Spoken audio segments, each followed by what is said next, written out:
systemic blindness. And it's a big part of the reason why people don't improve or get better in their worship leading, is because they either can't see, in the sense of like, you're on stage, the bright lights are shining on you, you can't see the audience, so you don't know if they're singing, you can't tell who's responding or how well they're responding. Maybe you have in-ears in, you can't hear whether or not people are singing along with you, and so you put yourself into an environment where you literally cannot tell, you cannot see, you cannot hear. But then we also do this other thing where we intentionally don't look out. We could look out, but I know.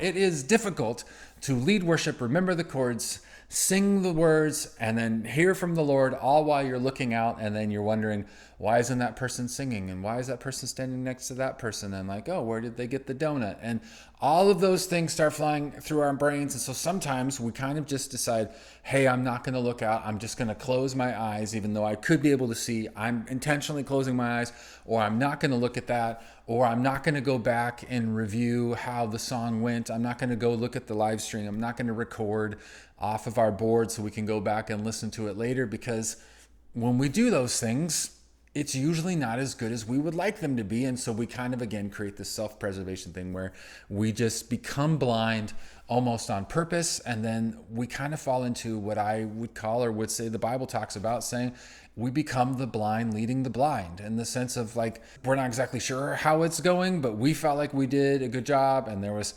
other people seem to like, do you like it? Do you not like it? And then that's enough for us. And then we just kind of move on and keep moving on and keep moving on. And then, which is fine. It's not like you have to do that. But if you have in your heart this desire to get better, to grow in your abilities, it can cause you to get stuck.